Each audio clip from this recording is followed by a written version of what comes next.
Match খেলতে mafia লুকে Argentina এসে পৌঁছেছে রদ্রিগো ডি পল ও এমিলিয়ানো মার্টিনেজ। চিলি ও কলম্বিয়ার বিপক্ষে ম্যাচকে সামনে রেখে ক্যাম্পে যোগ দিতে শুরু করেছে আর্জেন্টাইন ফুটবলাররা। গতকাল থেকে আর্জেন্টিনা আসতে শুরু করেছে স্কোয়াডে থাকা প্লেয়ারেরা।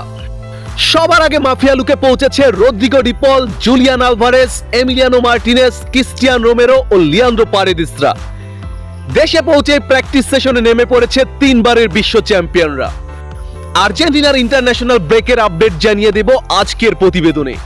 বন্ধুরা, বিশ্বকাপ কোয়ালিফাই ম্যাচকে সামনে রেখে দেশে ফিরতে শুরু করেছে আর্জেন্টাইন ফুটবলাররা। চলতি মাসে চিলি ও কলম্বিয়ার বিপক্ষে দুইটি কোয়ালিফাই ম্যাচ খেলবে আর্জেন্টিনা। প্রথম ম্যাচে চিলির মুখোমুখি হবে আলবিসেলেস্তেরা, দ্বিতীয় ম্যাচটি খেলবে কলম্বিয়ার বিপক্ষে।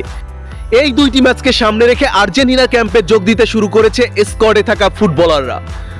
গতকাল দলের সাথে যোগ দিয়েছে Emiliano Martinez, Julian Alvarez, Rodrigo De Paul, Cristian Romero সহ অনেক ফুটবলাররা। সবাই যোগ দিলেও এখন পর্যন্ত আসেনি লিওনেল মেসি। আজকের মধ্যে সবার সাথে ক্যাম্পে যোগ দেওয়ার কথা রয়েছে লিওনেল মেসি। তবে মেসিকে ছাড়াই প্রথম দিনের প্র্যাকটিস সেশন কমপ্লিট করেছে আর্জেন্টিনার ম্যানেজার লিওনেল স্কলোনি। স্কলোনির অধীনে লিওনেল আন্দ্রেস মেসি ট্রেনিং গ্রাউন্ডে প্রথম দিনের প্র্যাকটিস সেশন সেরেছে আর্জেন্টাইন ফুটবলাররা। ট্রেনিং ক্যাম্পে সবার সাথে যোগ দিয়েছে তরুণ ফুটবলার ফ্রাঙ্কো মাস্টান্টুনো। প্রথমবারের মতো জাতীয় দলে সুযোগ পেয়েছে এই উদীয়মান তারকা ফুটবলার। এছাড়া চিলির বিপক্ষে কার্যজনিত সমস্যা থাকার কারণে খেলতে পারবে না বেশ কিছু ফুটবলার। তারা হলেন নিকোলাস অতামেন্ডি, এনজো ফার্নান্দেস ও লিয়ান্দ্রো পারেদেস।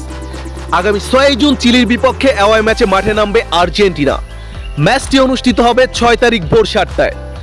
অপর ম্যাচে আগামী 11 জুন কলম্বিয়ার বিপক্ষে মাঠে নামবে মেসি মার্টিনেজরা। এই ম্যাচটি অনুষ্ঠিত হবে 11 তারিখ ভোর 6টায়। এটি আর্জেন্টিনার ঘরের মাঠে অনুষ্ঠিত হবে।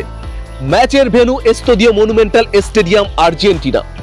বন্ধুরা, আর্জেন্টিনা ফুটবল রিলেটেড নিত্য নতুন সকল আপডেট পেতে আমার চ্যানেলটি সাবস্ক্রাইব করে পাশে থাকুন। ধন্যবাদ।